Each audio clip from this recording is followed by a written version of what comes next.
Jadi nanti modul itu cakupan dari ketiga buku ini ya, yaitu Kotler dan Keller dan survei di tahun 2022 itu marketing manajemen edisi 16 ya, edisi internasional punya. Lalu ada Porter tahun 80 yang edisi terbarunya itu tahun 1998, itu cetakan terbarunya tentang competitive strategy. Lalu ada Philip Kotler and Gary Armstrong dan Sidar Balasubramanian ya, itu tentang Principle of Marketing edisi 19. Itu baru keluar bukunya 2024. Gitu. Itu buku yang akan kita gunakan. Jadi pedomannya masih 3 buku itu. Kemudian diharapkan kerjasama dari kalian untuk bisa selalu sebelum perkuliahan berlangsung ya baca buku atau bahkan baca slide-nya. Ya, kalau hari ini saya minta maaf karena baru slide 1 saja yang saya share. Insya Allah sebelum akhir minggu kedua ini semua slide bisa saya share ke kalian baik melalui LMS maupun melalui Google Classroom. Nah, untuk hari ini kita akan mulai pertemuan kita dengan materi pertama, gitu. Nah, materi pertama. Nah, sambil menunggu saya share screen, saya akan informasikan bahwa perkuliahan kita pada saat nanti online dan offline, ya, akan dimulai pada jam 10.15. Jadi kalian punya waktu 15 menit untuk istirahat, untuk ngademin otak. Ya, dan di kelas saya diperkenankan bawa minum, ya, bawa permen boleh, asal jangan permen karet, ya. Jadi jangan beletak-beletak di kelas atau lagi ini, ya, ngopi silakan, gitu, ya. Kemudian mungkin buat yang teman-teman perempuan pada saat kuliah offline, kacanya disimpan di dalam tas, gitu. Ya, jadi kalian bisa fokus ke saya. Nah, ya, itu aja dari saya. Oke, kita akan masuk ke materi pertama yaitu pendahuluan atau introduction to marketing management. Ya, seperti yang kalian, ini kelihatan ya? Saya gede dikit. Ya, topik yang akan kita bahas ini ada 5, tapi 5 juga lumayan panjang karena ada sekitar 33 slide ya. Mulai dari pengertian sampai dengan proses pemasaran sederhana. Nanti kalau kalian tidak paham boleh ditanyakan kembali ya. Diingat aja slide yang mana atau materi mana yang kalian mau tanyakan. Nah, baik. Saya nggak tahu kalian pernah ingat ini nggak? Saya pernah tanya ini di kelas. Nah, jikalau tubuh kalian adalah sebuah organisasi, ya saya mau tanya ke kalian. Manajemen pemasaran, tuh, Arif sudah senyum-senyum. Manajemen pemasaran, kalau diibaratkan tubuh yang terlihat dan tidak terlihat, ya, itu ada di bagian mana? Oke. Siapa yang bisa jawab boleh raise hand, kemudian sebutkan nama dan langsung jawabannya. Oke. Jika organisasi adalah tubuh manusia, maka manajemen pemasaran merupakan fungsi yang ada di organ tubuh bagian mana. Boleh yang terlihat dan boleh yang tidak terlihat. Clue-nya kalian pernah saya kasih tahu ini. Darah bukan, Bu? Waktu Iya, Bu. Ratu bilang darah. Ya, Aulia darah. Darah juga, Bu. Darah. Oke, siapa lagi yang mau coba jawab? 10 poin kalau benar. Karena ini udah pernah saya bahas semester lalu di pengantar manajemen.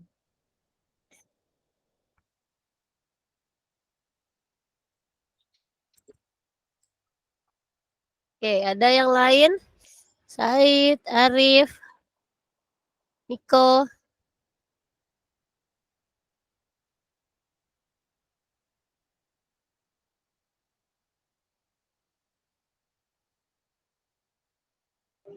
Lidah bukan Bu, mulut.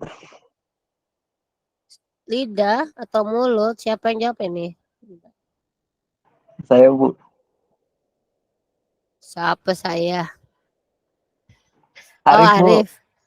Oh, Arif lidah. Iya kak, orang marketing bisa ngomong Bu. Ya, tukang ngomong. Jadi mulut sama lidah. Oke, ada lagi yang lain. Satu orang lagi deh. Darah Bu. Furkon. Saya ingat saya Ibu pernah ngomong darah. Darah. Saya juga ingatnya darah Bu. Itu Ingat saya asumsi. ngomongin darah Bu. Aduh. Berarti yang diingat cuma filmnya doang itu ya. Makanya darah. Oke. Ya, dulu saya analogikan organisasi itu seperti tubuh manusia. Nah, di tubuh manusia, kalau kalian pernah takziah, pernah datang ke tempat orang meninggal, dia kan gak bergerak. Pernah datang ke orang yang koma di rumah sakit, mereka juga nggak bergerak. Menurut kalian apa yang hilang dari tubuh mereka? Darahnya ada. Orang meninggal pun masih punya darah, tapi mereka tetap tidak bisa bergerak. Mereka masih punya mulut, lidah, tapi mereka nggak bisa ngomong. Rohnya Bu. Jiwanya Bu yang hilang. Nah, jiwa atau rohnya yang hilang. Nah, kalian coba telisik. Ingat-ingat. Setahu kalian, perusahaan mana, organisasi yayasan mana yang nggak punya aktivitas pemasaran tapi bisa hidup?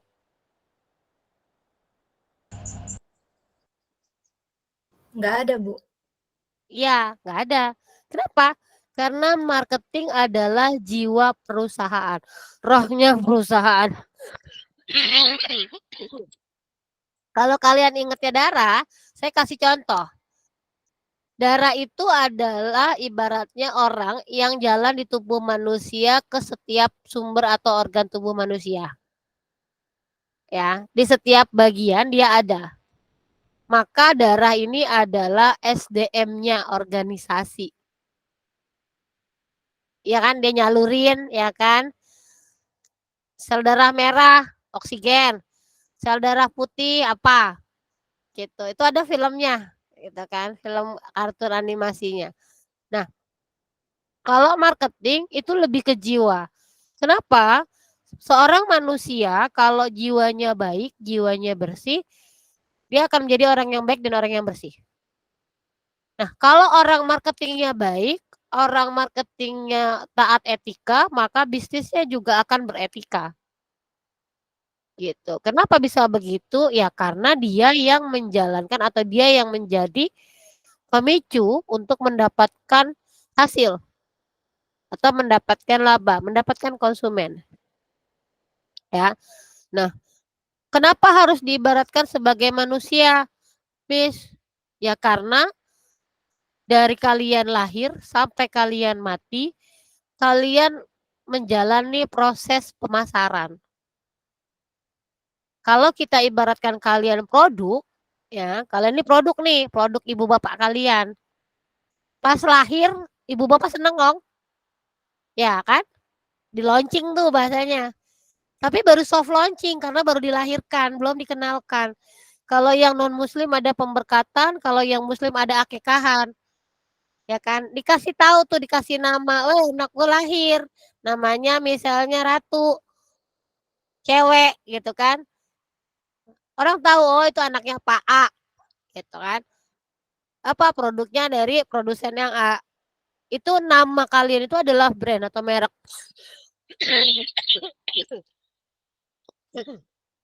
Sedangkan ya, ketika kalian ingin mendapatkan pasangan, kan kalian harus menarik perhatian, ya kan? Harus bisa ngelirik.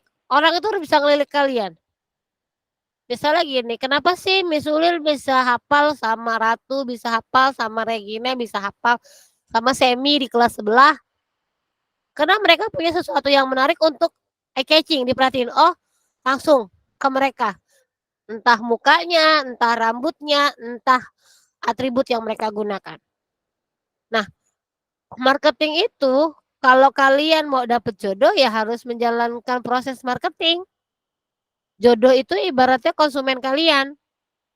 Gitu. Maka pemasaran itu 11-12 dengan ilmu kehidupan. Jadi kita belajar pemasaran itu sama seperti kita belajar kita untuk bisa dapat kerjaan, kita belajar untuk bisa dapat jodoh, kita bisa dapat apa namanya keluarga yang bisa menerima kita. Artinya bisa jadi konsumen kita. Gitu. Itu sama 11-12. Nah, lalu bagaimana Miss fungsi manajemen yang lain? Manajemen strategik yang akan kalian pelajari di semester 7 itu ada di otak. Karena dia yang harus berpikir bagaimana caranya mengatur strategi dan lain sebagainya. Manajemen keuangan itu ada di jantung. Karena dia yang harus mengelola pembagian asupan gizi, darah, dan lain sebagainya.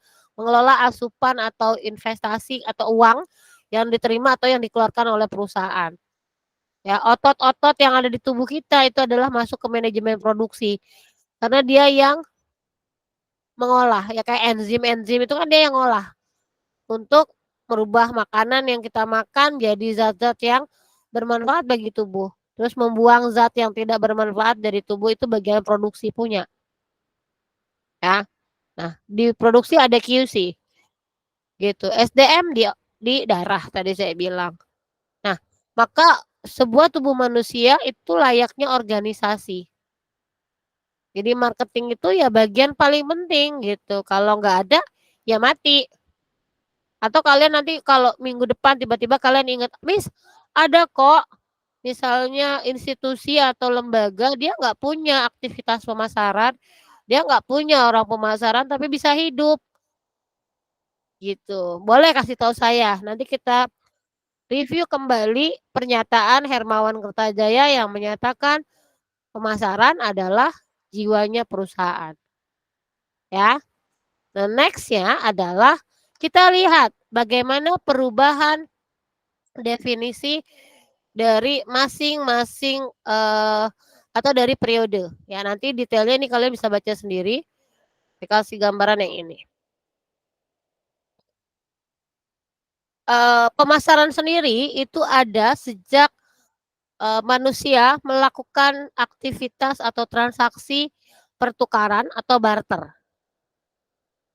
Ya, jadi barter itu misalnya orang butuh ayam, yang satu butuh beras, sama-sama ketemu, maka terjadilah transaksi pertukaran. Itu sudah disebut sebagai aktivitas pemasaran. Namun berkembang seiringnya zaman,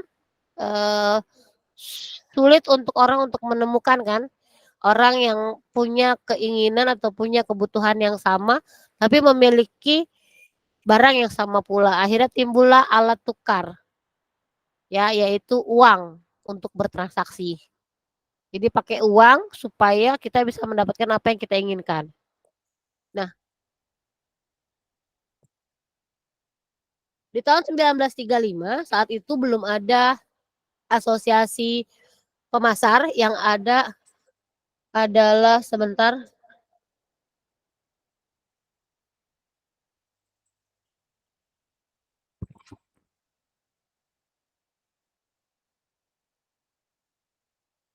Sebentar ya.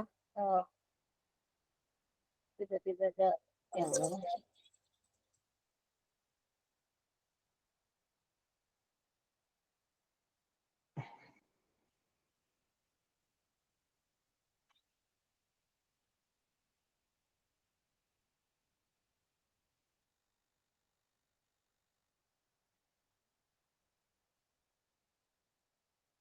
Oke, jadi di 135 ini baru asosiasi guru pemasaran.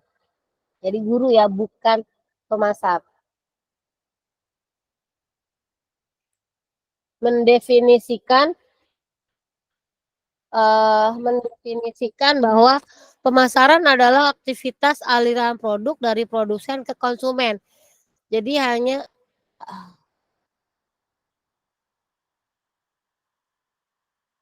Adek, tolong mama dong ke Cireng Karisma, ada orang yang antar barang buat mama. Namanya Ibu Friza. Di motor ya, Ibu Firda.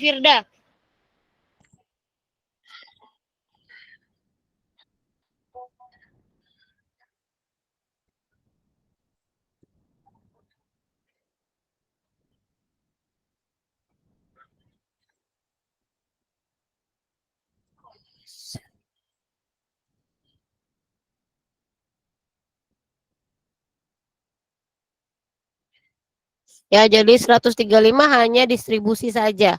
Distribusi barang dan jasa dari produsen kepada konsumen. Misalnya saya yang jual barang, Arif yang beli. Hanya sebatas itu. Nah, tidak lebih, tidak kurang.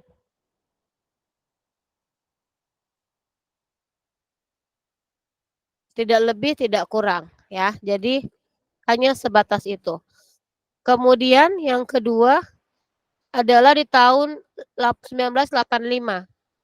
Jadi kalau di 1935 itu kayak film koboi.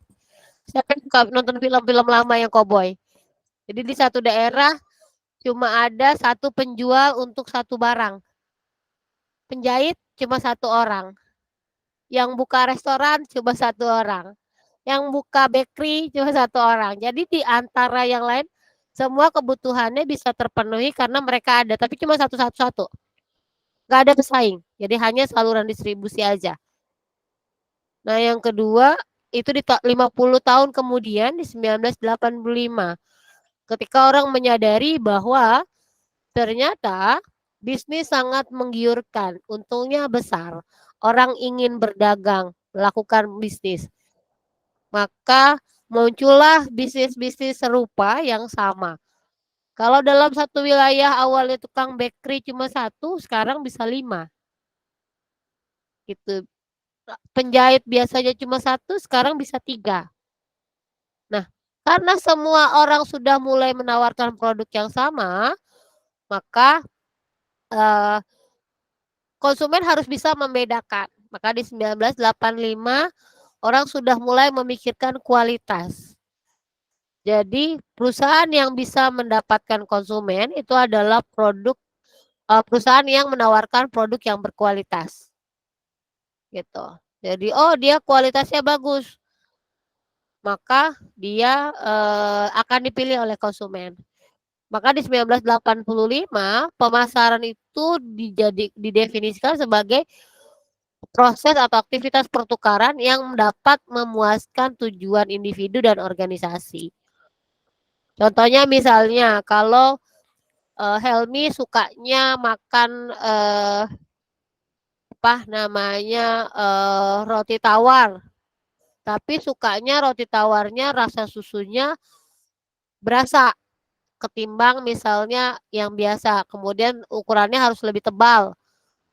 Gitu, potongannya lebih tebal. Nah, maka Helmi akan memilih perusahaan yang menawarkan produk seperti itu untuk memuaskan kebutuhan Helmi. Namun di tahun 2004 ya, hampir 20 tahun berikutnya, ternyata perkembangan bisnis lebih pesat lagi. Yang tadinya sederhana dan sempit jadi mulai kompleks dan komprehensif. Baru mulai. Ya. Kenapa? Ibaratnya itu satu kelas ya, itu 30 mahasiswa, kursinya 30. Kemudian harus memenangkan perhatian dosennya. Maka di 2004, perusahaan mulai berpikir, semua orang sudah menawarkan produk berkualitas, apalagi yang saya bisa tawarkan. Ya kan, makin berkualitas makin mahal harganya. Tapi apakah makin mahal akan dipilih oleh konsumen? Tidak juga. Supaya gimana? Supaya mereka nggak kabur. Pernah nggak ngerasain yang punya pacar di tengah jalan, lagi sayang-sayangnya, tiba-tiba diselingkuhin. Terus bubar. Oh, Helmi ketawa. Kenapa? Itu sama seperti ya kita jualan roti yang tadi saya nawarin ke Helmi, tiba-tiba Helmi beli lagi roti dari orang lain tapi udah nggak beli dari saya. Itu sama kayak diselingkuhin terus akhirnya ditinggalin. Gitu. Kalau diselingkuhin nah dia beli satu kali di tempat lain, balik lagi ke toko kita, beli lagi di tempat lain, balik lagi ke toko kita. Lama-lama karena membandingkan produk, layanan dan lain sebagainya, dia bilang gue milih yang lain aja. Gitu. Itu ditinggalin. Bagi pemasar itu kerugian. Sehingga di tahun 2004 pemasar atau perusahaan itu mulai mencari cara. Gimana caranya ya supaya saya nggak diselingkuhin, supaya saya nggak ditinggalin konsumen saya.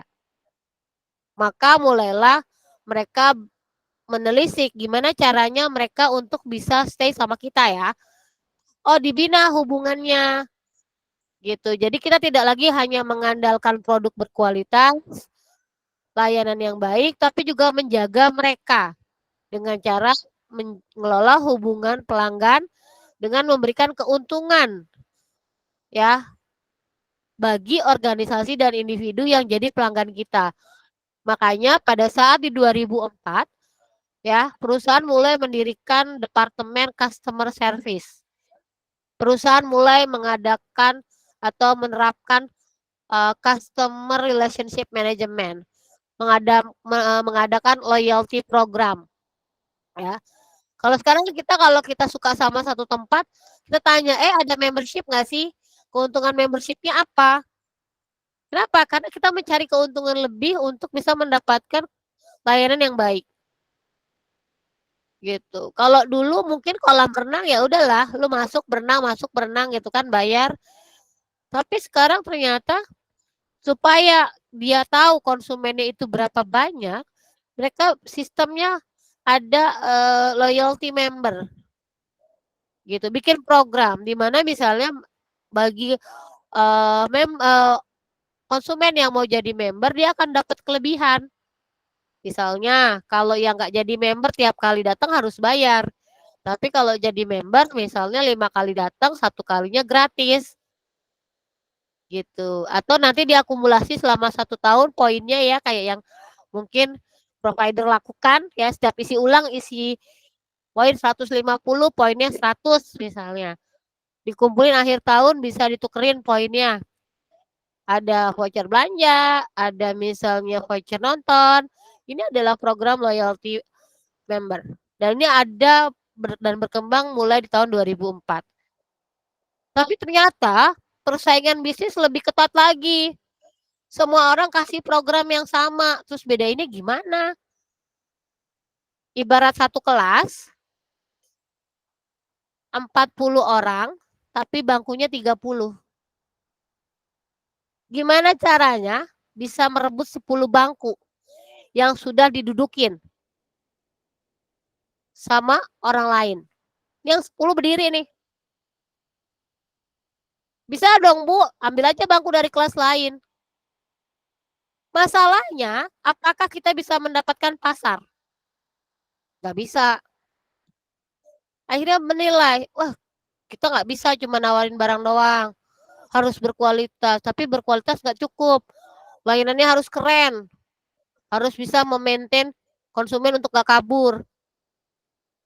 Tapi sekarang udah nggak bisa zamannya.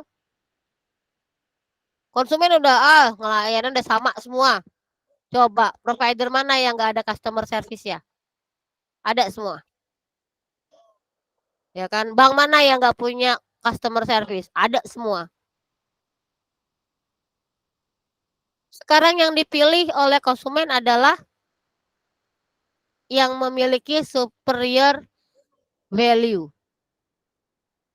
Jadi konsumen akan memilih perusahaan, memilih produk yang memberikan nilai manfaat besar. Nilai manfaat besar, nilai manfaat terbaik bagi diri konsumen.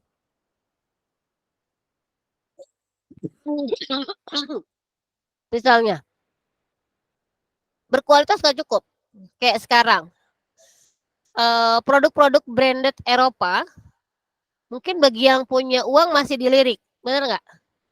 Tapi bagi orang yang notabene pas-pasan, ingin mendapatkan produk yang baik, produk yang berkualitas, mereka akan lebih memilih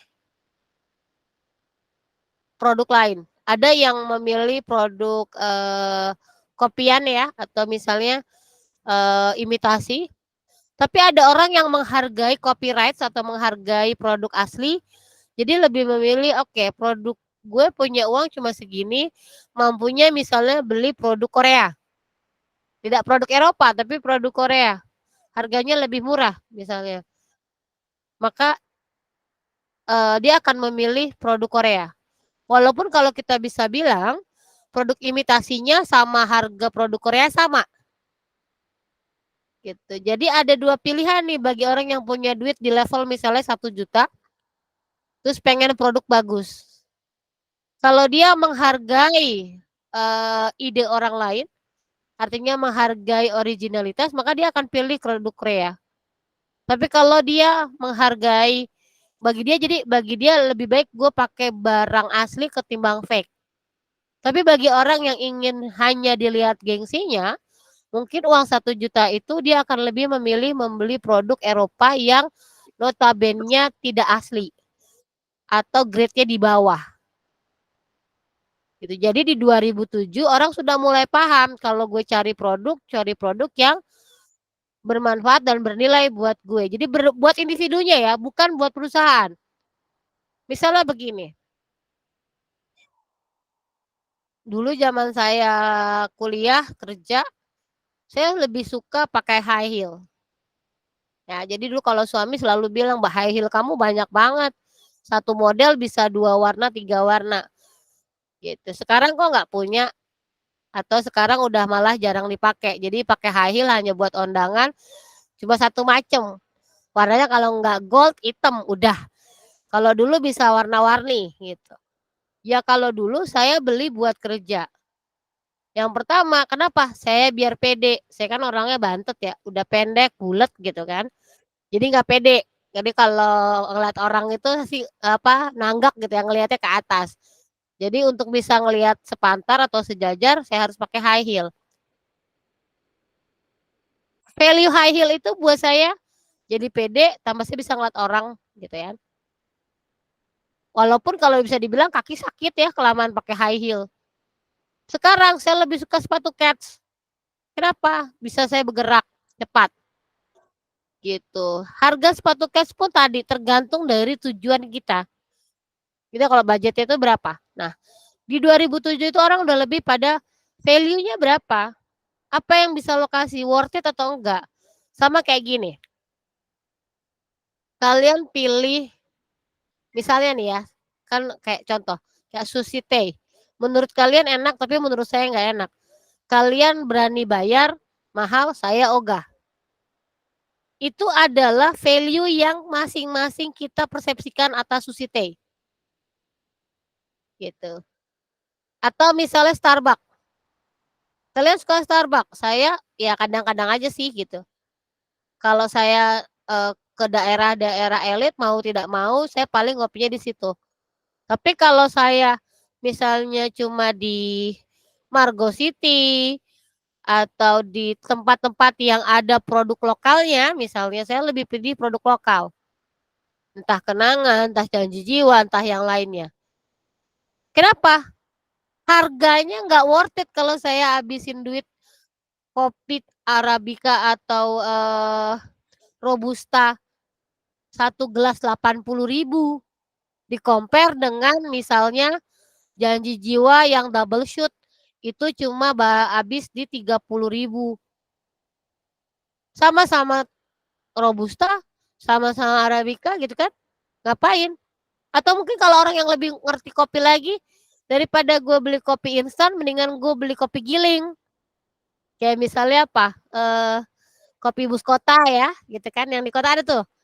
Gitu. Jadi beda orang, nilainya akan beda. Maka di 2007 konsep pemasaran itu lebih mengarah pada nilai yang superior. Kita lihat di sini nih di slide yang berikutnya. Ya. Pemasaran yang awalnya hanya mengidentifikasi kebutuhan, sekarang lebih kepada serangkaian strategi aktivitas. Gitu. Jadi apa yang dimaksud dengan pemasaran? Kalau dulu pemasaran hanya sebatas penjualan. Kemudian di era berikutnya pemasaran ya udah bauran pemasaran tok di 4P atau 8P. Namun saat ini pemasaran lebih kepada konsep strategi bisnis. Jadi kalian pilih online, pilih offline, itu adalah strategi pemasaran. Dan strategi pemasaran ini akan bersinergi menjadi konsep bisnis untuk menjalankan perusahaan. That's why kenapa pengantar bisnis yang sekarang ya itu akan lebih menjurus atau fokusnya lebih banyak ke strategi pemasarannya ketimbang hanya pada aktivitas yang lainnya. Nah, apa yang dipasarkan? Ini dia.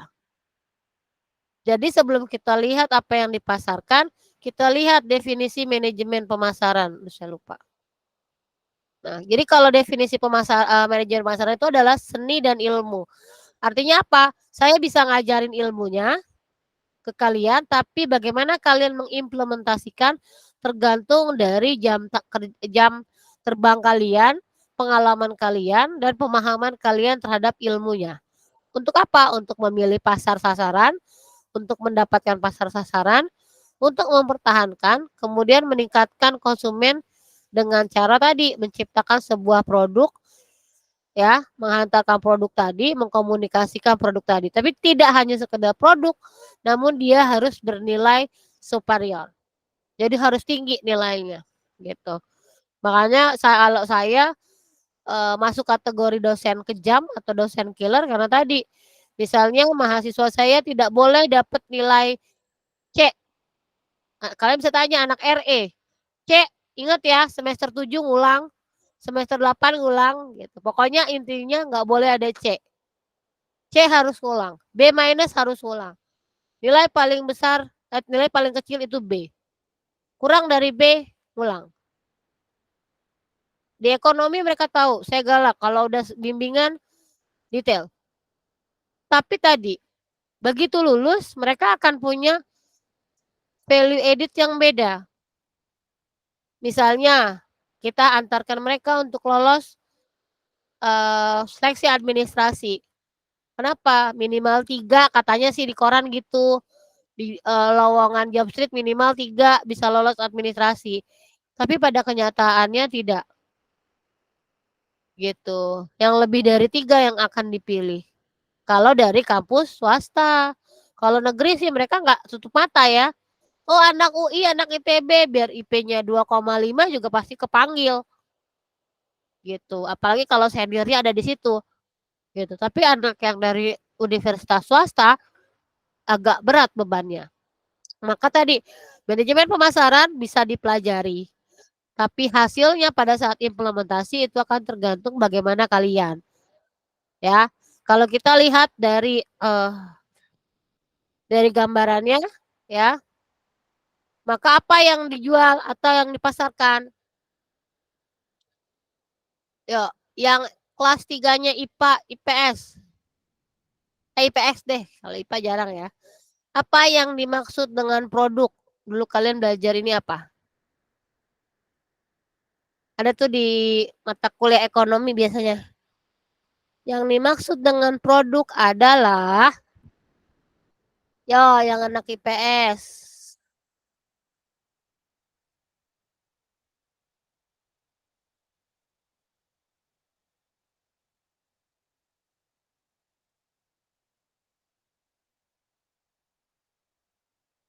Satu dulu. Anak IPS. Apa yang dimaksud dengan produk? Tadi yang mau coba?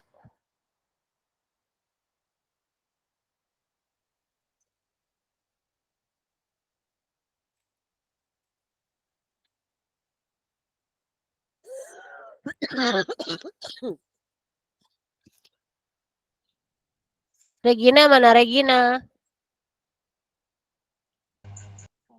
Ya, Bu. Ya, yang dimaksud dengan produk apa Regina? Produk itu adalah suatu barang yang bisa dirasakan mungkin, Miss. Suatu barang yang bisa dirasakan. Oke, yang lain? Sesuatu barang yang bisa ditawarkan untuk pusat perhatian di pasar gitu nih. Gimana? Menurut Barang saya yang dapat perhatian Ya di Siap. pasar. di pasar. Siapa tadi, Helmi? ya menurut saya sih kalau produk itu barang atau jasa yang dihasilkan kepada produk konsumen lain sesuai kebutuhan pasar, Miss. Produk atau jasa untuk memenuhi kebutuhan dan keinginan pasar. Ya. Oke, almost bener ya, Helmi. Oke, Tapi Miss. ya, tapi kenapa saya bilang itu tidak ke apa maaf, hanya barang dan jasa? Karena seperti yang kalian lihat di dalam slide, ada banyak hal yang bisa dipasarkan. Ada orang, ada pengalaman, ada ide, ada tempat, ada acara, ada perusahaan, ya ada properti, ada barang, ada informasi. Jadi kalau saya lebih suka bahasanya produk adalah segala sesuatu yang ditawarkan dan dipasarkan untuk memenuhi kebutuhan dan keinginan konsumen. Gitu. Jadi segala sesuatu, bentuknya bisa apapun. Ya. Jadi saya biasanya membagi dua produk itu menjadi dua macam. Produk berwujud dan produk tidak berwujud. Kalau produk berwujud informasi dalam bentuk kertas itu berwujud. Informasi lisan itu produk tidak berwujud. Ya, orang itu berwujud, ya kan? Ya, sorry itu saya kayak misalnya PSK atau kita bicara tentang human trafficking, ya kan? Perdagangan orang itu betul-betul orang dalam bentuk benda yang dijual. Tapi kalau kita bicara talent, penyanyi, ya, aktor, aktris, sutradara, yang dijual adalah talentnya, ya, maka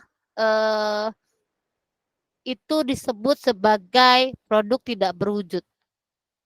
Pengalaman, Miss, saya kan takut ketinggian, tapi saya pengen ngerasain, ya, lompat dari ketinggian tanpa mati. Ya, kalau kita lompat ketinggian dari gedung kan mati, tapi saya nggak pengen mati, pengen selamat. Adrenalinnya pengen keluar. Ya silakan bungee jumping di atas jembatan. Kan hidup tuh kan. Karena bagaimanapun ada safety tools ya. Miss, saya bingung deh.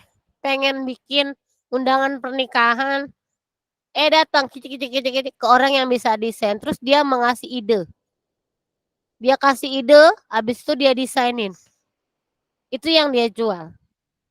Ya kan? Jadi segala sesuatu, everything.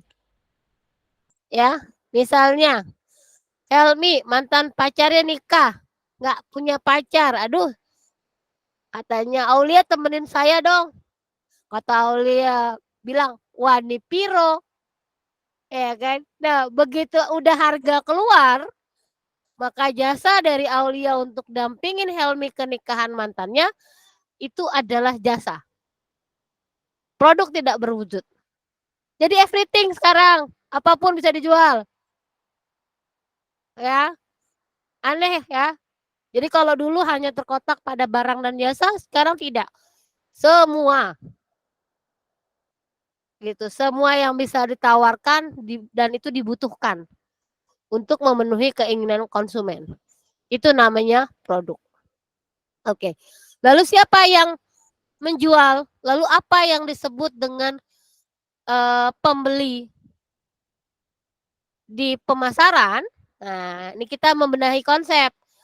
Di marketing yang disebut dengan pasar itu adalah sekumpulan pembeli.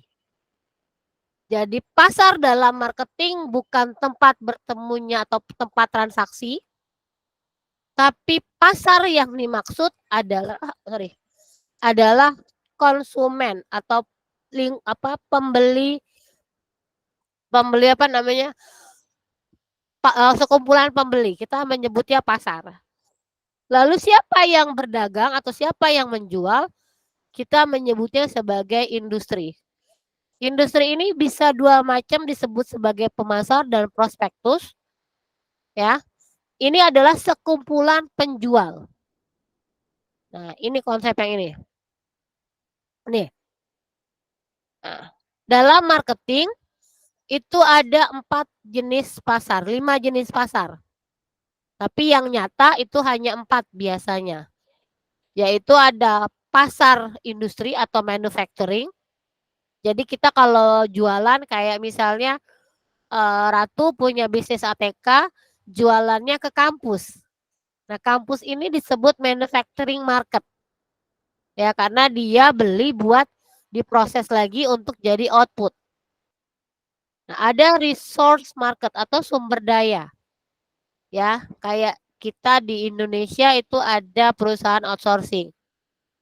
Kemudian ada apa namanya, BEI, ya, Bursa Efek Indonesia. Itu jualan modal, jadi jualan kertas doang untuk mendapatkan modal. Ya, lalu ada consumer markets, itu adalah pasar pengguna akhir, kayak kalian, saya, ya, dan masyarakat yang menggunakan produk akhir yang udah jadi untuk dikonsumsi. Itu namanya consumer market. Ada government market. Ini adalah government market, itu adalah perusahaan instansi-instansi pemerintahan seperti kementerian. Ya, kalau misalnya Kemenhumkam beli kertas, Kemenhumkam nyewa tenda, itu untuk government market namanya. Kalau intermediary market itu adalah pasar perantara, jadi kayak agency. Jadi dia sebagai agensinya aja, hanya perantara aja, dan itu ada. Kayak aduh saya lupa, property agent ya. Aduh. Kalau di mana namanya? Eh kalau di Korea terkenal tuh, kalau kita mau nyari rumah, mau nyari kosan, mau nyari apartemen, nggak langsung ke orang, tapi datang ke agensi properti ya. Bentar. Saya izin ke toilet sebentar, hidung saya penuh.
Oke, baik. Dan saya mohon maaf, pantesan dari tadi apa namanya, kok kamera saya mati. Ternyata apa namanya memang di off cam gitu, baru ketahuan. Jadi. Baik, saya lanjutkan kembali. Jadi di marketing itu ada 4 pasar, ya 5 pasar dengan pemerintah. Nah, sebagai seorang pemasar kita harus mengetahui mana ada permintaan, mana tidak ada permintaan, ya. Maka kita membedakan ada 8 jenis permintaan. Saya rasa kalau di ilmu ekonomi waktu kalian di SMA kalian belajar ini. Gitu. Tapi mungkin hanya pada batas inelastis dan tidak elastis. Elastis dan inelastis atau tidak elastis. Oke, di permintaan ini ada permintaan negatif, artinya kalau permintaan negatif itu kalian ditawari produk tapi kalian malah berusaha untuk menghindari produk tadi. Malah kalian rela membayar si pedagang untuk jangan lagi nawarin gue, gitu. Ya, bahasanya kayak gitu. Itu adalah permintaan negatif. Lalu permintaan tidak eksis adalah produknya ada, tapi orang tidak sadar bahwa produk tadi itu ada atau eksis. Contohnya kayak pengendali serangga. Yang ngeh kan hanya orang-orang konstruksi ya atau orang-orang perkantoran. Coba di rumah jarang sekali orang pakai. Ya kan? Mereka nggak tahu ada serangga, tapi mereka nggak ngeh bahwa ada alat pengendali serangga yang bisa digunakan untuk bisa dipakai. Gitu. Jadi itu adalah permintaan tidak eksis. Kalau permintaan tersembunyi itu adalah permintaan di mana seorang konsumen merasa belum puas dengan apa yang sudah diberikan oleh sebuah perusahaan. Jadi dia masih memendam rasa ya, masih kurang puas dengan produk yang sudah ada dan belum terpuaskan. Itu adalah permintaan tersembunyi. Permintaan menurun itu adalah permintaan yang jumlahnya mulai berkurang ketika produk itu ditawarkan. Misalnya, sekarang saya tanya, Ratu misalnya adalah apa namanya orang yang apa sih bukan apa namanya ya, saya lupa istilahnya. Dari kampung atau dari daerah asal pergi ke Jakarta. Kemudian kalau dikirimin uang masih pakai wesel enggak, Ratu? Enggak, Bu. Transfer kan? Iya. Iya, pakai transfer bank gitu. Maka penggunaan wesel itu menurun seiring orang tidak menggunakan lagi. Jadi wesel sudah tidak lagi dicetak sama pemerintah untuk menjadi sebuah alat transfer uang. Ya kan? Sama kayak misalnya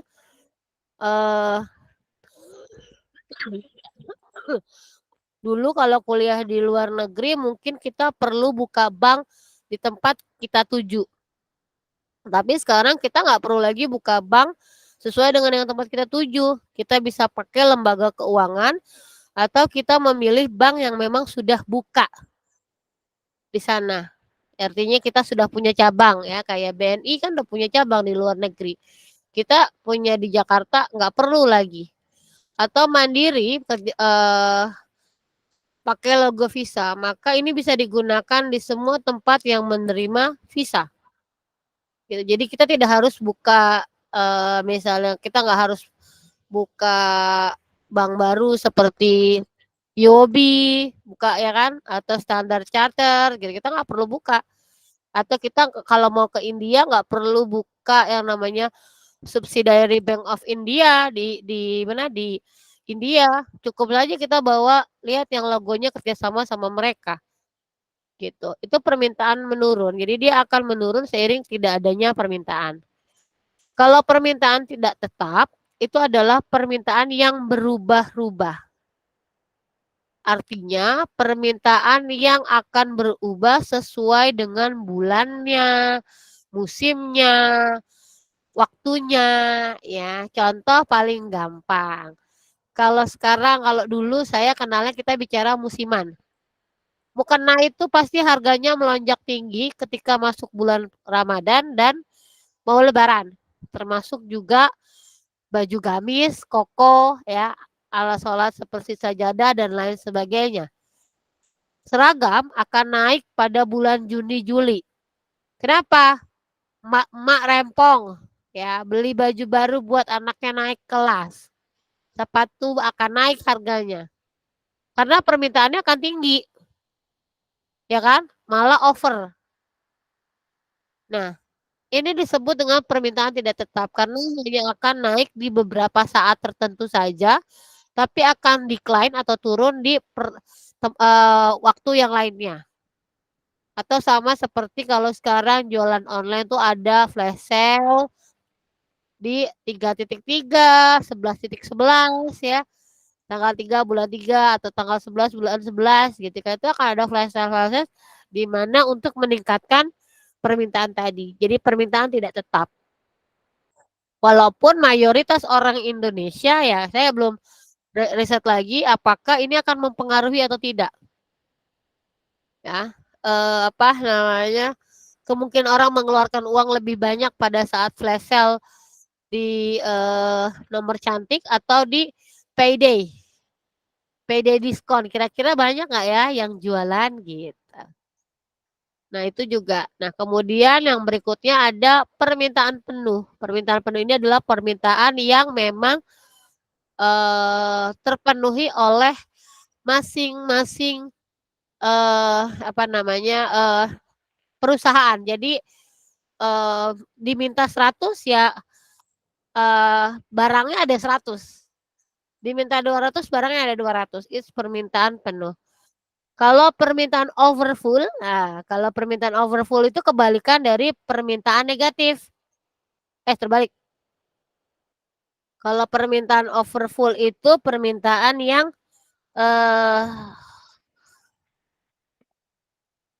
kalian beli produk yang hanya kalian rasa bisa memenuhi kepuasan kalian. Contoh.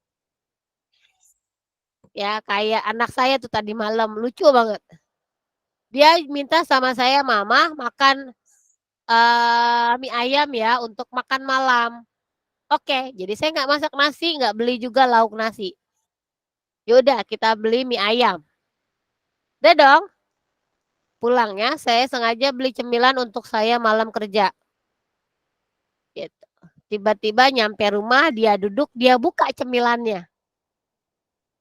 "Dek, bukannya udah makan mie ayam semangkok?" Tahu apa yang dia bilang? "Mama, adek kan nggak makan nasi. Jadi belum kenyang. Kan orang Indonesia harus makan nasi." Saya tepok jidat. Berarti buat anak saya yang namanya kenyang itu harus makan nasi. Jadi kalau dia mau makan, sebaiknya kasih dia nasi. Baru dia akan bilang saya kenyang. Dan gak akan tuh makan cemilan lagi. Tapi kalau dikasih mie ayam kayak tadi malam, dia akan buka tuh cemilan dorayakinya buat dia makan. Saya hitungin tuh dia berapa kali makan dorayaki. Dia habis 3. Kan dorayakinya lumayan gede, lumayan tebel ya, kayak kue samir gitu. Terus saya tanya, "Baru kenyang, Dek?" "Belum sih, Mah." Berarti buat dia kenyang itu adalah harus nasi. Nah, yang dimaksud dengan permintaan overfull adalah tadi. Ketika seseorang yang merasa nasi itu membuat dia kenyang, maka dia hanya akan bisa terpuaskan dengan nasi. Kayak saya, kalau saya apa? yang penting makan asal jangan nasi. Baru bisa kenyang. Kenapa? Kalau nasi kenyang sejam makan lagi. Gitu. Jadi saya bisa makan cuma roti sama susu atau roti telur susu udah. Itu akan tahannya lama, lebih lama. Misalnya kalau saya sarapan nasi goreng jam 10 saya bisa makan lagi. Tapi kalau saya makan roti telur sama susu, mungkin saya makan lagi jam 3 siang. Jadi bukan jam 12 siang, jam 3 sore baru makan lagi karena baru berasa perutnya lapar lagi. Jadi perbedaannya yang jauh. Itu disebut sebagai permintaan overfull. Kalau permintaan unwholesome, ini kebalikan dari permintaan negatif. Jadi kalau yang permintaan negatif kalian menolak dengan keras apa yang ditawarkan oleh pedagang itu karena kalian tidak suka, bahkan kalian bersedia membayar untuk tidak ditawari lagi. Kalau unwholesome itu adalah kalian ingin produk yang pada dasarnya tidak diterima oleh masyarakat. Produk seperti apa? Contoh narkoba. Contoh PSK. Itu kan secara naluriah, secara sosial tidak diterima oleh masyarakat, ya kan? Tapi kalian menginginkan itu. Judi. Secara sanksi sosial tidak diterima masyarakat. Tapi kalian nyariin. Mau beli produk ya. Gitu. Atau kalau bahasa teman saya itu dulu film-film porno ya. Atau situs-situs porno gitu. Itu kan sanksi sosialnya ada, tidak disukai oleh masyarakat. Tapi kalian mau menginginkan itu. Itu disebut sebagai permintaan unwholesome. Gitu. Nah, berikutnya yang perlu saya klarifikasi juga, ini terutama bagi kalian Gen Z, ya Gen Z, itu adalah jenis pasar. Nah, perhatikan. Jadi pasar konsumen itu ada macam-macam ya, yang tadi dibilang ada consumer market, bisnis, global, sama non-profit and government. Nah, tapi bentuk pasar saya perlu tekankan kembali, apalagi istilah yang kalian gunakan. Yang pertama adalah kalau kita menyebut marketplace, it mean artinya beneran tempat. Kayak kalian datang ke minimarket Alfamart, Indomaret, Hypermart, atau bahkan ke Pasar Rebo atau Pasar Jatinegara. It's marketplace. Tapi kalau kalian browsing, kemudian buka Tokopedia, buka Lazada, buka blibli.com, buka Shopee, buka GoFood, buka GrabFood, itu disebut sebagai market space. Ya, karena dia digital. Jadi jangan miskom lagi, jangan salah sebut lagi. Ya, kalau di Facebook namanya marketplace, iya, sentil aja tuh orang Facebook ya, orang Meta. Kenapa? Yang disebut sebagai marketplace yang kelihatan wujudnya. Gitu. Kalau kalian masih kurang yakin, ini ada di buku Kotler-Keller edisi 12. Itu masih ada. Gitu. Karena di setiap revisi pasti ada yang di revisi lalu ada, di revisi berikutnya nggak ada. Karena ada penambahan materi. Gitu. Nah, kalau market space, ya tadi jual lapak doang. Gitu, virtual, nggak ada tempatnya. Gitu. Kayak dropship itu market space. Ya kan? Nah, digital market karena dia bentuknya hanya digitalisasi, tidak ada fisik yang nggak ada. Gitu. Cuma ada akunnya aja, nggak tahu lokasinya di mana. Ya kan? Nah, kemudian ada yang disebut sebagai meta market. Meta market ini juga nggak banyak orang paham. Kenapa? Karena meta market itu adalah kelompok atau kumpulan produk-produk pelengkap. Kalau kita bicara ITC Roxy, kalian naik ke atas itu ada aksesoris handphone. Kita bisa sebut itu sebagai meta market. Whether dia marketplace atau market space. Tapi kalau ditawarkan itu kumpulannya aksesoris, ya produk pelengkap, ya maka dia akan masuk kategori meta market. Gitu. Berikutnya kita masuk ke konsep inti pemasaran. Ngapain kita belajar konsep inti, Miss? Kalian harus paham, ini adalah ruang lingkup sebenarnya dari pemasaran. Jadi apa yang akan kalian pelajari dari manajemen pemasaran tidak akan keluar dari konsep ini. Yang pertama adalah segitiga kebutuhan, keinginan, permintaan. Ketika mau bikin produk, ya, kemarin kalau nggak salah ada dari kelas kalian atau dari kelas sebelah ya, yang PKM-nya PKMK. Nah, PKMK atau Program Kreativitas Mahasiswa Skema Kewirausahaan. Maka dia harus mengidentifikasi kebutuhannya. Orang butuhnya apa? Nah, kalau kebutuhan itu datang dari mana, Miss? Taunya basic insting manusia. Seorang manusia akan punya rasa lapar, rasa haus, rasa kasih sayang, rasa perlindungan, dan rasa hasrat sexuality. Maka dari 5 basic insting tadi, kalian lihat mau menuhin yang mana? Udah deh, Miss, saya mau menuhin rasa lapar, ya. Yang normal-normal aja rasa lapar. Nah, rasa lapar bagi setiap orang pasti ada. Ada nggak yang nggak ada rasa laparnya? Coba saya tanya Regina. Regina, ada rasa lapar nggak? Ini udah mau jam 12 siang. Ada Bu. Ada ya. Maka, tapi pengennya makan apa siang ini? Makan nasi. Pakai apa misalnya? Telur misalnya. Nah, misalnya, saya makan nasinya pakai telur sama kecap, Miss. Kayaknya itu udah nikmat banget buat saya. Itu adalah keinginan. Ya, pengen makan siang nasi, telur sama kecap, itu adalah keinginan.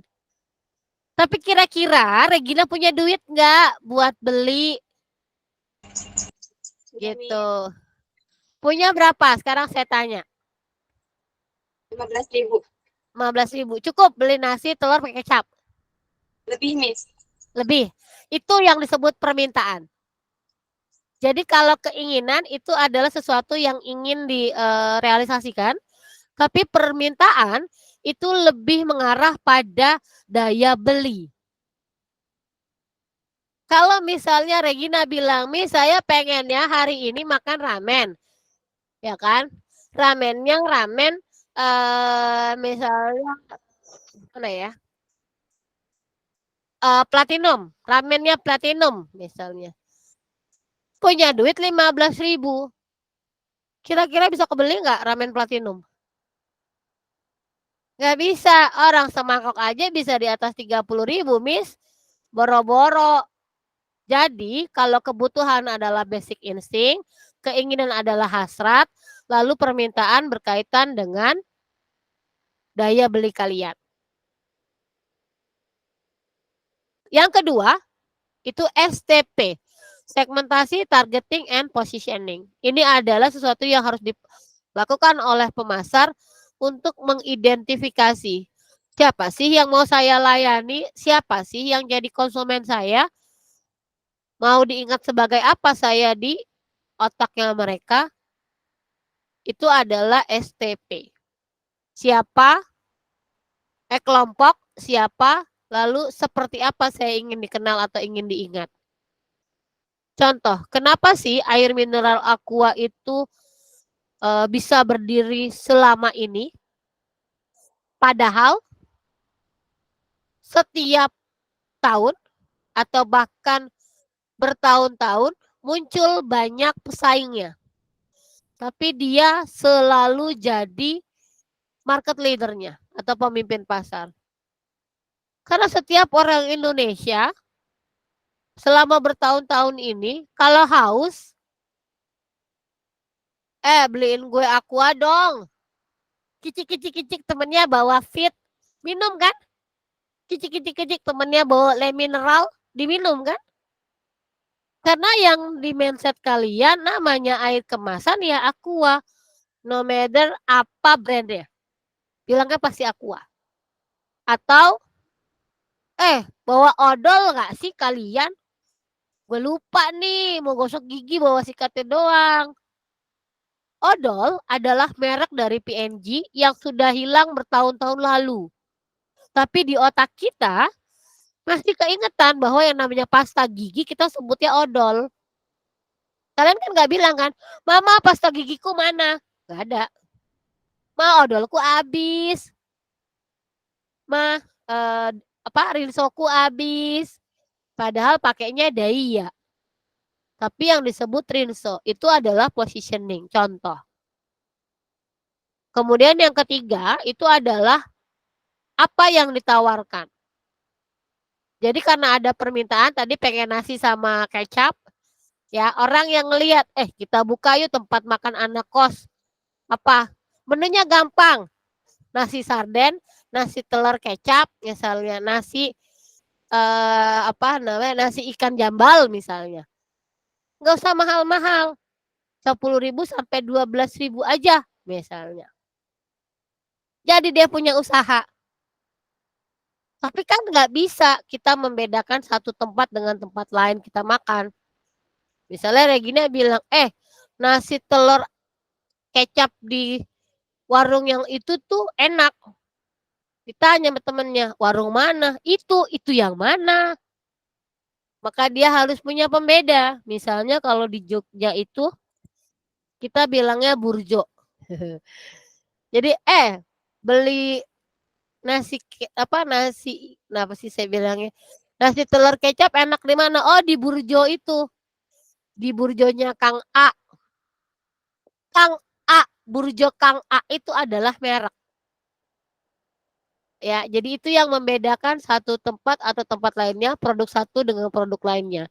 Jadi penawaran untuk bisa dibedakan itu menggunakan merek yang terdiri dari simbol, warna, desain, dan lain sebagainya, terserah. Kalau ditanya, Miss, nama Miss Endah Widati, kenapa harus pakai ulil? Kan nggak nyambung. Supaya saya dikenal. Coba kalau saya pakai Endah. Di Unindra Endah banyak. Udah ada Endah, ada Indang, ada Endang pula. Yang pronunciation-nya atau pengucapannya, pelafalannya beda-beda tipis. Ya kan? Itu orang resepsionis kalau kasih nomor telepon, waktu saya pakai nama asli Endah Widati, berkali-kali salah. Dari 5 orang yang nelfon saya, yang benar cuma 1. 5-nya salah sambung. 5-nya salah orang. Akhirnya saya pikir, gimana ya biar bisa dibedain. Saya tanya, ada yang namanya ulil nggak sih di Unindra? Saya tanya-tanya sama teman-teman prodi lain, nggak ada. Dah, saya bilang sama ses prodi saya yang dulu, Bu Dini. Bu, panggil saya mulai hari ini ulil. Ntar di kelas gimana? Ulil juga.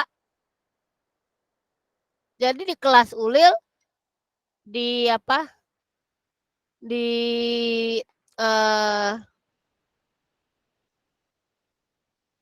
pimpinan atau di teman-teman ulil juga. Jadi nama saya kenalnya ulil. Jadi brand saya itu ulil. Gitu. Kemudian ada media berbayar dimiliki dan menghasilkan sebagai efek adanya digital marketing atau media digital. Gitu. Kenapa? Sekarang marketing kalian harus aware sama medsos, harus aware sama perubahan-perubahan platform, ya kan? Kenapa? Karena kalian harus memanfaatkan hal-hal tadi. Lalu ada kesan dan hubungan. Saya penuh. Nilai dan hubungan ini artinya apa? Artinya kalian harus paham bahwa konsumen yang dicari adalah nilai. Nilai buat dia, bukan orang lain. Yang menurut dia worth it gue keluarin uang untuk produk tadi. Nah, dan rasa puas. Kalau puas, dia akan membeli kembali. Nanti kita akan belajar apa sih yang dimaksud dengan kepuasan. Lalu ada saluran pemasaran, ya bagaimana kita bisa memasarkan produknya, terutama di era digitalisasi atau sekarang kita sudah beralih ke marketing 6.0. Jadi kita pemasaran tidak lagi berdiri di 5.0 tapi sudah masuk ke 6.0 di mana generasi Z Gen Z kayak kalian dan juga Gen Alpha yang familiar dengan teknologi itu sudah mulai mengkombinasikan antara online dengan offline gitu. Kemudian ada rantai pasokan untuk memastikan produk yang dipasarkan itu tetap ada dan diproduksi dengan baik. Jadi walaupun tugas produksi itu ada di manajemen produksi, tapi orang marketing wajib memastikan pasokannya itu tetap ada. Kemudian ada persaingan, lalu terakhir adalah lingkungan pemasaran.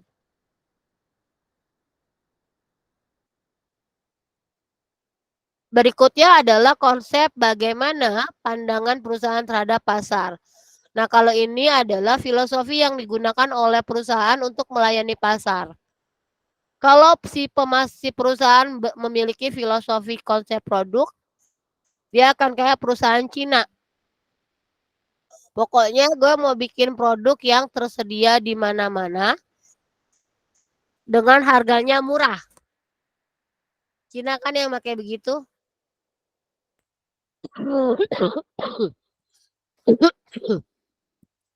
Yang kedua, itu adalah konsep produk. Nah, kalau konsep produk,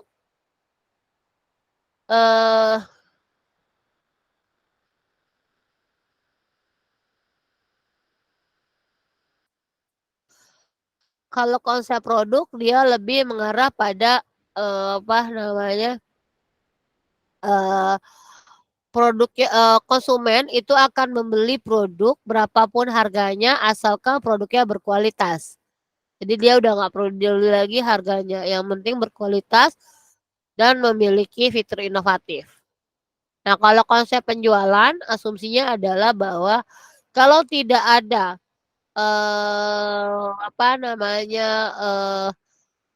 interaksi antara konsumen dengan perusahaan atau dibiarkan begitu saja, tidak saling senggol, maka tidak akan terjadi penjualan.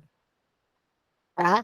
Kemudian konsep yang keempat itu adalah konsep pemasaran, di mana konsep ini berfokus pada konsumen atau consumer oriented dan menggunakan filosofi merasakan dan merespon. Jadi kalau kita mau bikin usaha menggunakan konsep pemasaran, biasanya kita akan berfokus pada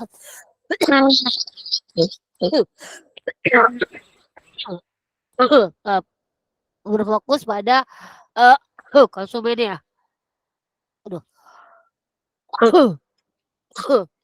Maaf.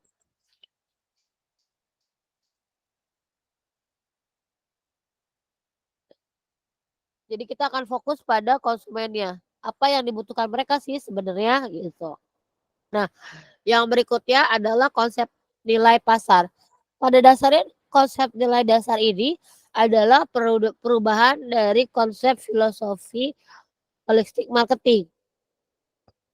Di mana konsep ini memahami bahwa setiap pengembangan desain dan implementasi program serta kegiatan pemasaran itu akan saling terikat dengan keleluasaan masing-masing. Gitu. Jadi saling terikat tapi masih ada keleluasaan antara satu bidang dengan bidang yang lainnya. Nah, ini adalah cara bagaimana kita mudah melihat. Jadi kalau kalian lihat lowongan pekerjaan ya, sales dan marketing, itu kerjaannya udah beda. Nah, konsep ini membedakan bagaimana marketing dan selling itu sebenarnya dari awal sampai akhir itu benar-benar beda. Ya. Jadi kalau konsep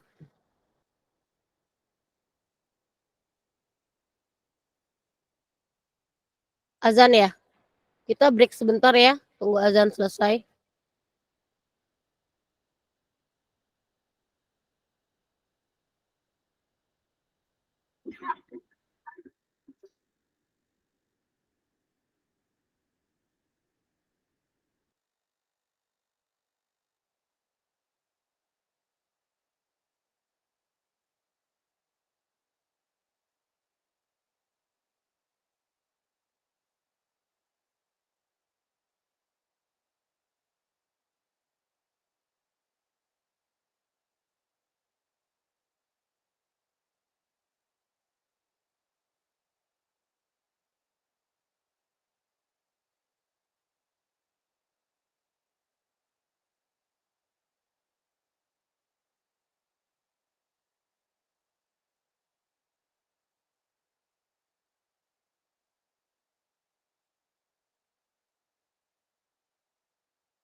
Baik, azannya udah selesai. Kita lanjut ya. Jadi ada perbedaan ya. Kalau pemasaran titik awalnya pasar, artinya konsumen. Sedangkan penjualan itu titik awalnya di pabrik, artinya barangnya sudah ada. Barangnya udah diproduksi. Jadi fokusnya kalau pemasaran itu adalah kebutuhan konsumen. Kalau penjualan yang penting barangnya terjual habis. Ya. Sarananya kalau di pemasaran itu adalah pemasaran terintegrasi, artinya dia melihat konsumen saya butuhnya apa, harga yang dia berani bayar berapa. Lalu mereka lebih suka belinya lewat apa. Promosi yang dipakai modelnya kayak apa sukanya gitu ya. Kemudian kalau di penjualan ya dia taunya promosi dan penjualan. Ya, beli 1 dapat 2. Beli 2 dapat 4 misalnya, itu dia adalah promosi penjualan atau diskon ya. Diskon 50 tambah 30 itu adalah penjualan. Nah, di akhir garis finishnya kalau pemasaran lebih suka mendapat keuntungan melalui rasa puas konsumen. Jadi buat dia pembeli pertama rugi nggak apa-apa. Tapi dari pembeli pertama ini, kalau si pembeli pertama beli lagi kedua kalinya, ketiga kalinya, keempat kalinya, maka dia akan mendapat untung dari situ. Gitu. Beda dengan yang dijual penjualan. Kalau penjualan, yang penting barang gue habis terjual, untung gue dapat dari volume penjualan. Masalah kalian butuh atau tidak produknya, puas atau tidak produknya, ya perusahaan nggak mau tahu kalau mereka menggunakan konsep penjualan. Nah, jadi bedanya sangat jelas ya antara penjualan dan pemasaran.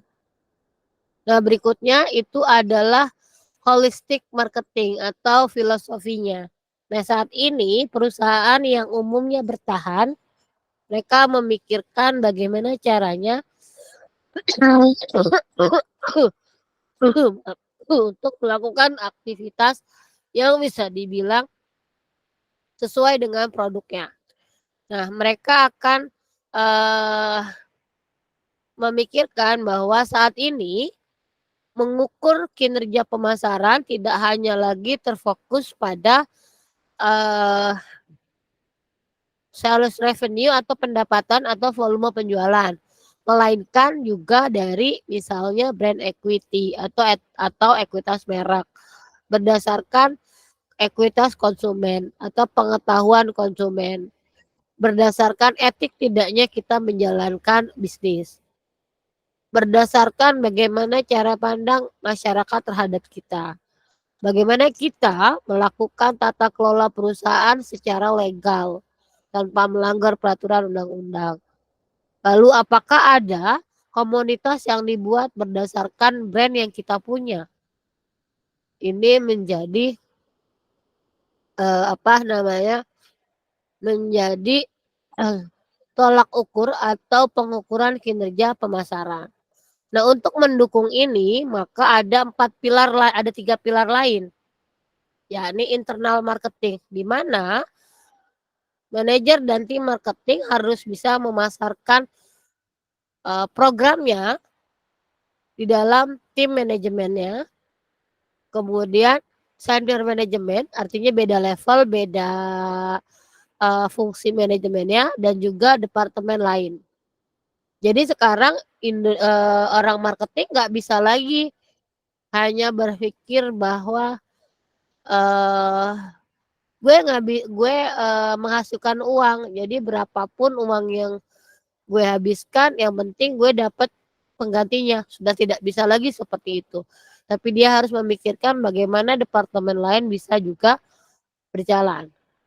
Kemudian ada integrated marketing, di mana perusahaan atau orang marketing akan memikirkan bahwa setiap kali mengeluarkan produk, maka dia akan mengkoordinasikan atau memastikan bahwa komunikasi produk dan saluran itu sesuai dengan produknya gitu. Kemudian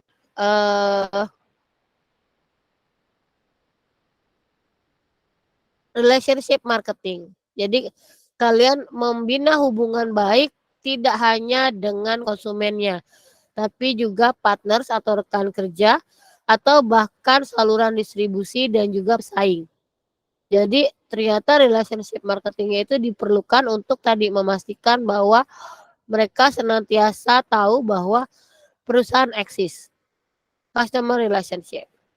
Nah, perubahan bisnis ini atau perusahaan filosofi ini akan mendukung pada kinerja pemasaran yang tadi dibilang bahwa mereka akan lihat apakah kita disenangi oleh masyarakat karena ada komunitas yang dibangun, diterima dengan baik karena kita melakukan bisnis secara legal dan etika. Lalu sejauh mana sih konsumen ingat dengan produk kita dan paham betul brand yang kita punya.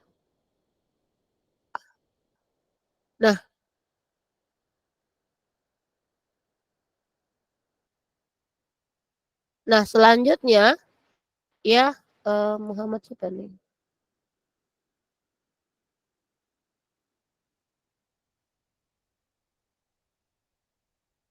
Oke, Dava keluar dulu boleh. Jadi selanjutnya, nah kenapa marketing itu bisa berubah, Miss? Ya karena ada faktor perubahnya. Faktor perubahannya itu ada 4. Pertama teknologi, globalisasi, kemudian physical environment atau lingkungan fisik ya. Terus ada social responsibility. 4 faktor ini akan merubah cara pandang perusahaan dan cara pandang konsumen.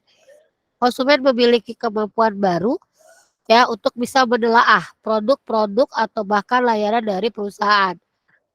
Nah, perusahaan juga memiliki kapabilitas baru ya, baik itu dari sisi riset and development-nya atau bahkan dari pengelolaan bisnisnya. Nah, ini juga ternyata menimbulkan lingkungan kompetisi yang baru gitu. Kalau tadinya kita hanya berkutat di offline, toko lawan toko, tapi sekarang kita sudah tidak lagi berkutat hanya di toko lawan toko, tapi misalnya di dunia maya. Contoh, aplikasi Alfa bersaing dengan Poinku. Aplikasinya Indomaret. Ya kan? Aplikasinya Indomaret dan Alfa bersaing dengan aplikasinya Superindo. My Superindo. Ya kan? Saking ketatnya kita sampai pusing, enaknya kita download yang mana ya? Gitu. Atau samalah kayak kalau kalian pencinta novel digital, enaknya download download novel yang mana? Atau kalau kalian suka nonton, enakan WeTV atau Netflix atau video ya atau Hotstar, Disney Hotstar atau yang mana? Gitu. Jadi kompetitif persaingan jadi lebih tinggi. Nah, semua ini hanya bisa ditangani atau bahkan bisa diintegrasikan melalui holistic marketing atau pemasaran terintegrasi dan tadi berpikir bahwa setiap hal itu penting. Nah, untuk bisa merealisasikan ini, perusahaan harus berusaha untuk menjadi organisasi yang atau perusahaan yang consumer oriented. Nah, perusahaan yang consumer oriented itu yang seperti apa, Miss? Kita lihat di sini. Kalau perusahaan yang customer oriented, ya, setiap stakeholder yang ada di perusahaan, mulai dari konsumen, frontliner, service managers dan top management dianggap sama-sama sebagai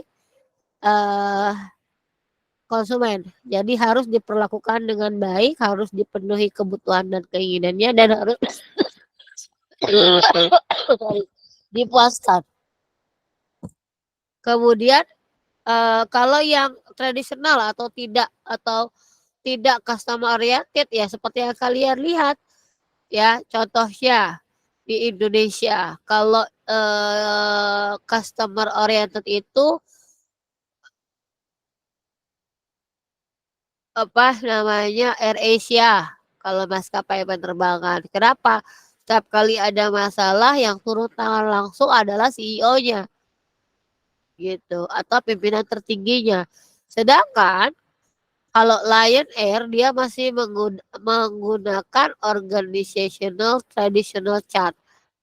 Jadi kalau konsumen bermasalah ya hadapannya sama frontliner gitu. Paling tinggi hanya di service manager, itu pun susah. Nah, kalau kita mau jadi customer oriented, ini dia yang harus dilihat. Apa sih karakteristiknya kalau untuk customer centric organization? Ya, yang pertama dia adalah market driven. Artinya dia proses di dalam perusahaannya itu tergantung dari bagaimana konsumennya ingin. Nah, biasanya kalau di yang low, kalau customer centric dia masih produksinya massal ya, jadi konsumennya banyak. Tapi kalau high consumer centric dia biasanya lebih fokus 1-2 konsumen karena menurut dia beda ya. Jadi kalau contohnya kalau yang kalau yang low customer dia lebih ke proses oriented, tapi kalau ke high customer dia lebih ke outcome oriented. Dia lebih suka hasilnya perfeksionis biasanya. Ya, kalau low customer centric ini contohnya itu kayak perusahaan-perusahaan consumer goods. Ya, jadi dia bereaksi pada kompetitor, harga yang menjadi tolak ukur, dan ada hierarchical organization. Sedangkan kalau di customer centric yang ini, yang high,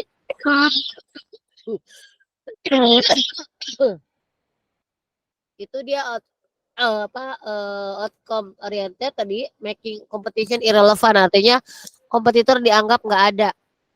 Ya, kompetitor dianggap tidak ada gitu. Ini siapa? JR. Oke, ya kemudian ada value drivennya dan kerjanya biasanya teamwork. Jadi nggak dia tidak hierarki gitu. Nah, selanjutnya ada bagaimana perusahaan bisa mengelola pemasarannya, Miss. Nah, untuk mengelola departemen pemasaran, kalian bisa menggunakan 5 bentuk organisasi. Pertama fungsional, ini contohnya, jadi berdasarkan fungsi yang ada di dalam departemen pemasaran. Kemudian bisa berdasarkan regional atau geografis ya. Jadi biasanya ini dipakai oleh perusahaan-perusahaan model Apple, Samsung ya. Jadi dia akan membagi wilayah daerah pemasarannya menjadi beberapa regional.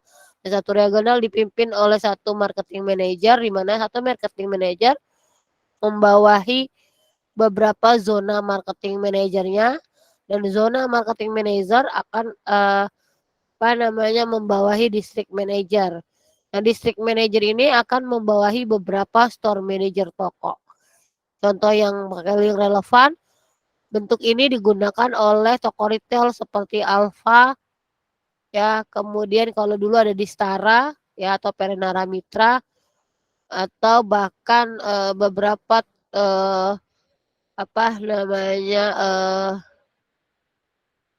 produk ya. Rata-rata hampir sebagian besar adalah consumer goods atau FMCG, fast moving customer goods.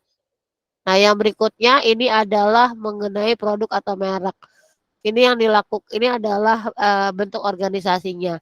Ini yang dipakai di Unilever. Jadi kalau di Unilever itu dia punya brand manager. Brand manager itu punya anak buah di bidang research and development, product design, communication, distribution, sampai dengan legalnya ada satu-satu. Gitu. Nah, berikutnya itu ada di pasar. Pasar itu kan tadi saya bilang sekumpulan pembeli kan, maka dibagi dua. Oh, pembeli itu ada retail, ini adalah konsumer akhir. Lalu ada bisnis. Bisnis itu lebih ke industri atau perusahaan yang membeli produknya, dan dia punya bagiannya tertentu. Nah, ini adalah bentuk matriks. Ya, bentuk matriksnya gitu. Jadi bentuk dari organisasi matriks. Jadi ke samping ada fungsional, ke bawahnya ada brand. Nah, setiap brand dia punya orang di dalam fungsionalnya gitu. Terus ternyata marketing manager itu orang pemasaran itu tugasnya berbeda dengan orang sales. Ya. Jadi kalau orang sales dia cuma jualan taunya, tapi kalau orang pemasaran dia harus bisa membuat pasar dari yang tidak ada pasar jadi ada pasar, tidak ada pembeli jadi ada pembeli. Dengan cara apa? Mengembangkan dan merancang strategi pemasaran, menyerap sinyal-sinyal pemasaran, artinya informasi yang tersebar di pasar, berhubungan dengan masyarakat, artinya mereka harus bisa berkolaborasi atau bahkan berinteraksi, kemudian membangun merek yang kuat, mempertajam penawaran kepada pasar, lalu menghantarkan nilai, kemudian mengkomunikasikan nilai, lalu menciptakan pertumbuhan jangka panjang yang signifikan. Ya, itu adalah tugasnya. Lalu bagaimana Miss prosesnya? Nah, secara sederhana ini adalah proses manajemen pemasaran. Ya, secara umum ada dua aktivitas besar, satu menciptakan nilai dan membangun hubungan, satu lagi menangkap nilai dan nilai kembalinya. Nah, 4 aktivitas pertama ini biasanya untuk awal mula. Tapi aktivitas terakhir ini adalah untuk mempertahankan konsumen.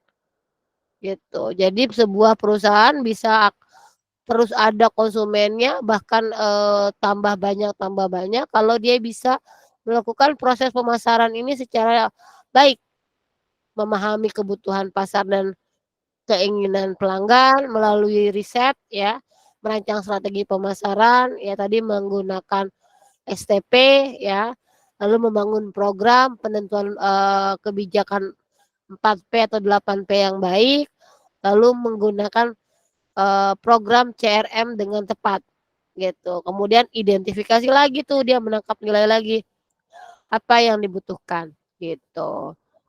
Oke, sampai sini silakan jika ada pertanyaan karena tadi ada beberapa menit hilang, saya kasih 5 menit untuk sesi tanya jawab. Mana yang kira-kira tidak kalian pahami? Ibu, saya mau nanya, Bu. Silakan. Ya. Bentar, Bu, bentar. Yang ini tadi, Bu, yang research market itu imigran keluar negeri itu termasuk nggak, Bu? Research market. Iya. Iya. Bisa. Tapi tergantung kita mau jual produknya apa. Kalau kita mau go international, it include. Kita riset mereka. Atau tadi ya, apa yang berubah pengganti ya. Jadi kenapa sih konsumen beralih ya? Salah satunya ya itu peralihan tidak sukarela karena ternyata produk kita di luar negeri nggak ada. Gitu. Dan itu nanti dibahas di pertemuan 15. Kenapa sih perusahaan memilih untuk go internasional? Ya karena tadi nggak mau kehilangan konsumennya. Konsumen yang pergi ke luar negeri supaya tetap mengkonsumsi produknya. Ini yang dilakukan oleh Tolak Angin ya, sudah muncul. Kemudian dilakukan oleh Bank BNI. Nah, jadi dia nggak mau tuh orang Indonesia simpan uangnya di bank asing. Gitu. Akhirnya dia mendirikan cabang di luar negeri. Di Singapura, di Korea Selatan, di Jepang gitu kan. Di Amerika supaya apa? Orang Indonesia nabungnya di BNI aja.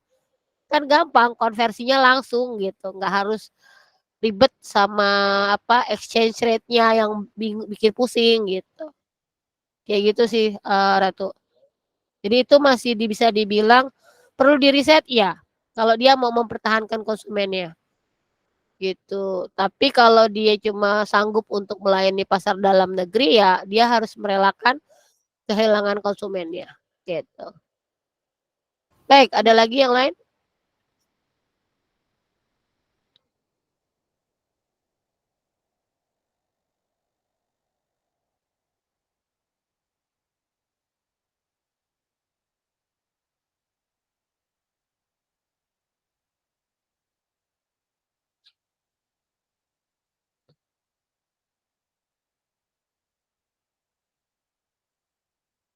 Oke, ada lagi yang lain? Gak ada.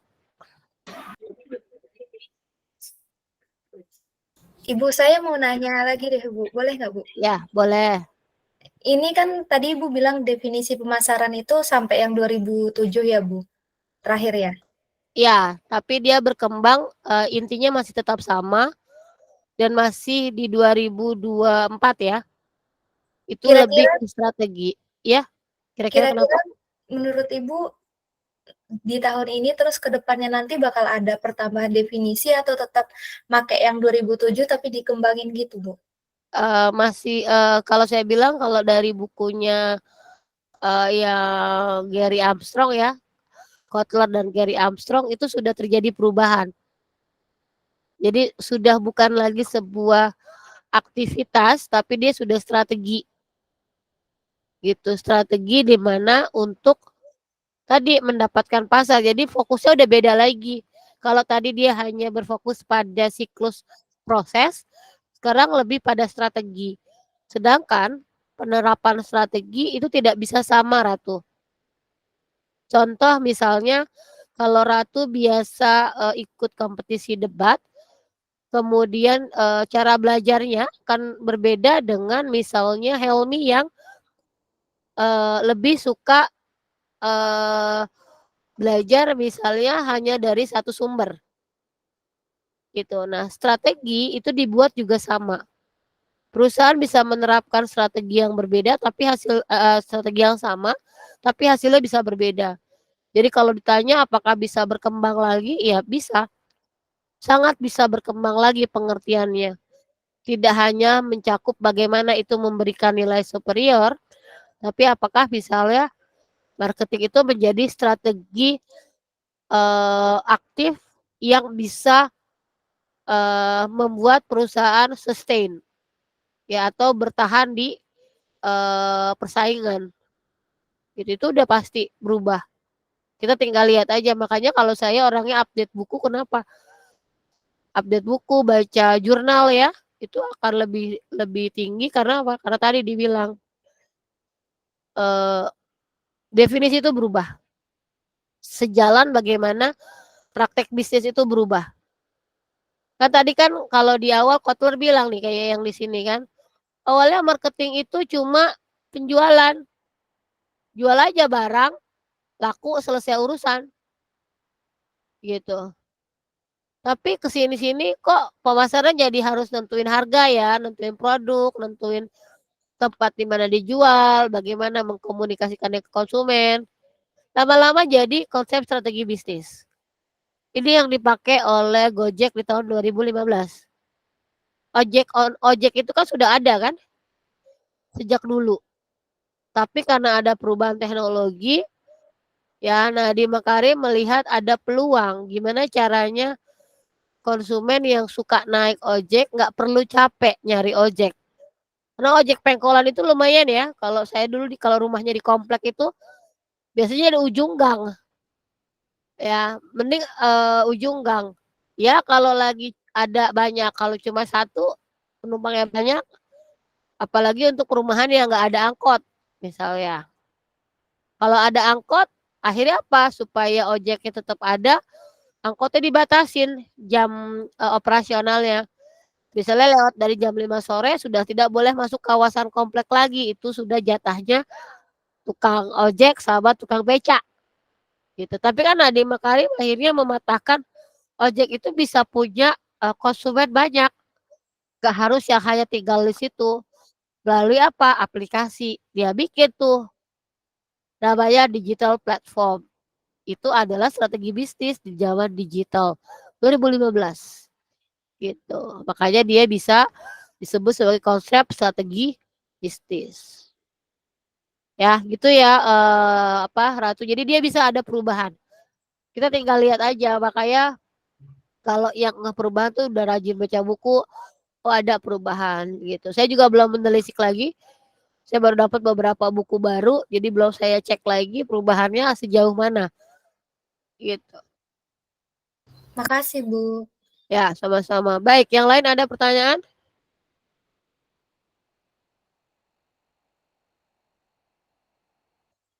Baik, kalau tidak ada pertanyaan, maka untuk kuliah kita pada siang hari ini saya sudahi.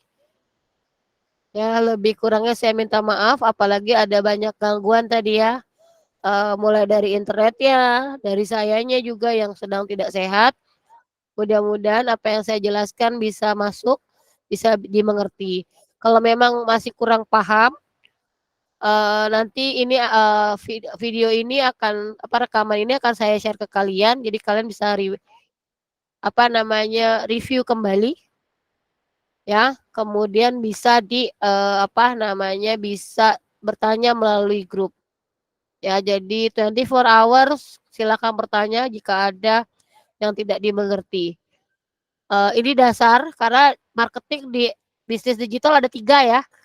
Nanti kalian belajar digital marketing, lalu ada e-commerce. Itu masih ada hubungannya dengan marketing juga. Ya, jadi tolong benar-benar dipelajari dengan baik dan dipahami dengan baik. Untuk hari ini berarti yang tidak ada adalah Rifandi dengan Maheswara ya. Karena tidak ada. Ya. Oke, so selesai perkuliahan kita pada hari ini. Saya akhiri. Dan sebelum saya akhiri, mari kita foto sama-sama. Saya akan stop dulu recordingnya. Dan silakan pastikan kameranya menyala ya. Furkon malah pakai 2 device ya. Saya tadi kaget. Karena kok lebih gitu. Orangnya tapi di absen nggak ada. Iya Ibu, soalnya kalau di HP-nya kan terus ini jadi kejauhan nggak kelihatan. Oh iya, siap. Ya nggak apa-apa, 2 device atau kayak Aulia sama Ratu juga kalau lagi kerja kelompok barengan 2-2an nggak apa-apa. Yang penting kalian benar-benar menyimak dan mempelajari. Saya memberhentikan ini kok susah sekali ya. Sebentar. Enggak.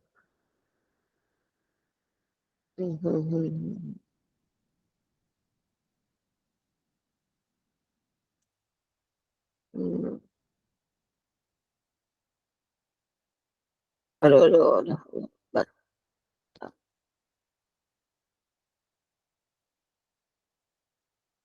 Rekaman, mati rekaman dulu sebentar.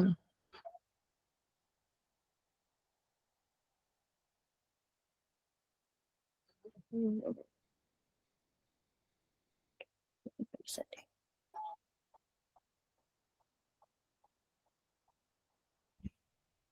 Kayaknya bermasalah dengan internet saya. Oke, mungkin bisa dibantu sama yang lain. Open kameranya, terus screenshot ya. Mungkin Arif bisa bantu saya. Atau siapa yang pakai laptop? Shalia ya. Nanti paste di grup untuk bisa jadi dokumentasi kita pada hari ini.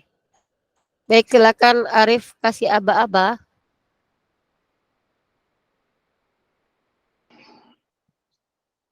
Benar, Bu. Ya. Di full itu aja, di full layout. Layoutnya disemuain. 1, 2.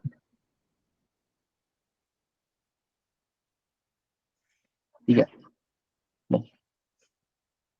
Baik, terima kasih untuk hari ini. Ya, kita ketemu minggu depan. Jangan lupa dibaca lagi, nanti rekamannya dipelajari lagi. Minggu depan kita akan adakan kuis untuk materi hari ini. Gitu. Jadi kita review, baru saya masuk ke materi berikutnya. Itu saja dari saya akhiri. Assalamualaikum warahmatullahi wabarakatuh. Terima kasih semuanya. Waalaikumsalam warahmatullahi wabarakatuh. Terima kasih, Bu. Terima kasih, Miss. Sama-sama, Ya. makasih Bu. Yes.